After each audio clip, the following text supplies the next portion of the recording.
MPs are calling for the UK government to set a firm date to end new oil and gas licensing, which they say should be well before 2050. The Environmental Audit Committee also wants what it calls a war effort to bring renewed focus to making our homes more energy efficient.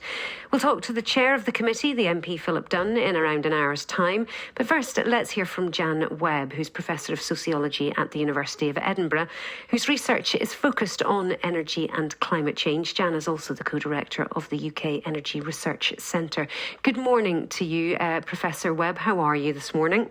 Good morning. I'm fine, thank you. I hope you are too. Thank you. We are. But just from what you've seen of this report so far, what do you make of what it says? I should emphasise I haven't read it since it's only just released. But having seen the summary of it, I'm very positive about the contents and the recommendations. I'm not so sure about the war effort on energy efficiency in our building stock, but we do need to, if you like, the Make Britain Beautiful kind of campaign, and that does have to be on a campaign footing, and it has to be done very systematically. And I think all of the evidence tells us there is a degree of urgency about that, particularly now that households, as well as businesses, are facing something like a tripling of their energy bills. We've seen prices, of course, because of the Russian invasion of Ukraine. We've seen energy prices extremely volatile, extremely fast increasing. There is now no reason to delay any longer. We have delayed for a long time already. Well, listen, let's go into that in a bit more detail. Because the report says the greatest number of energy efficient installations in UK homes happened, 10 years ago, back in 2012. And the number having energy efficient installations put in has been declining ever since. I'm guessing that's not because we did such a good job 10 years ago. Where are we with it? Well, 10 years ago, if you remember, there was a coalition government led by David Cameron in the UK Parliament. And what we saw was a complete closing down of all of the public funding for energy efficiency in housing. And not surprisingly, the rates of improvement just plummeted. It basically stalled 10 years ago. That is 10 years wasted because we could have been in a much more resilient and secure position now, more affordable energy, had we carried on that programme at pace.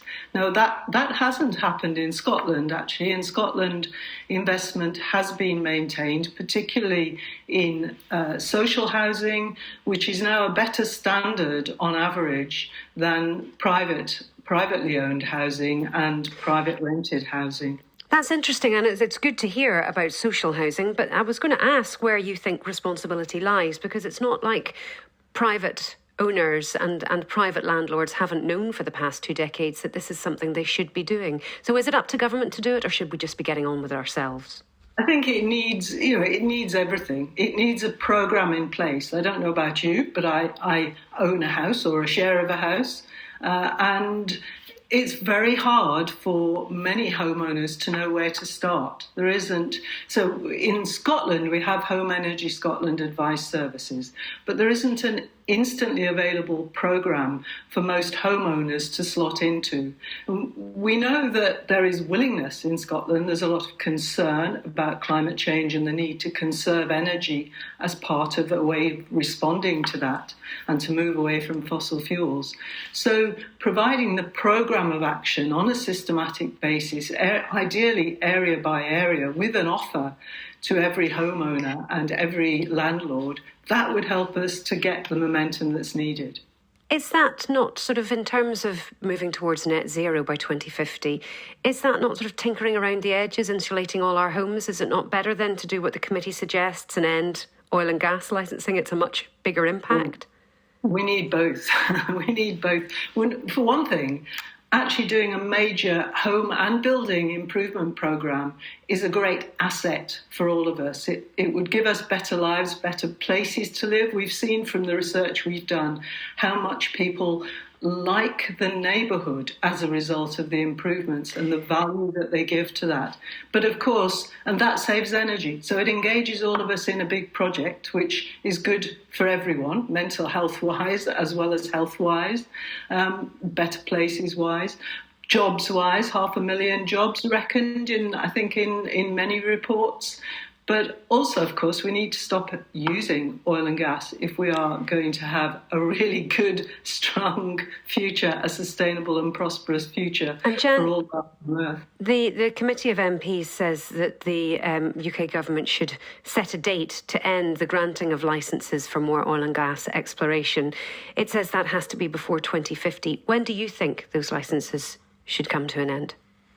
Oh, certainly within the next few years. I would side with the International Energy Agency report, which the most recent version out summer 2021. One of the upfront actions, they say, is no new investment in fossil fuel industry. Our oil and gas is major fossil fuel industry. Obviously, we've all benefited from the exploitation of those resources, but we're now at a turning point where we cannot afford to carry on exploiting more oil and gas. The North Sea is depleting anyway. It's an expensive area to develop. The future is in renewables, and it might well be, but at the moment we've seen. Sorry to interrupt. At the moment, we've seen our vulnerability because of the Russian invasion of Ukraine. And we're still getting 80% of our energy in the UK from fossil fuels. So can we transition fast enough to end those licences? Well, we have to. We have huge resources in the North Sea in terms of offshore wind and tidal, and we need to put the kind of research and development effort into that area that we've seen go into the oil and gas industry in the past. We did it in the 1960s. We can do it again. But also, it's a myth to think that taking more oil and gas from the North Sea than we are already doing will give us energy security and affordable energy, because that oil and gas will go into the global markets, which means we will be dependent, as we are now, on global market prices, and that is a problem. Jan, thank you so much for joining us this morning. Professor Jan Webb there, who's co-director of the UK Energy Research Centre. We will hear from Mark Ruskell.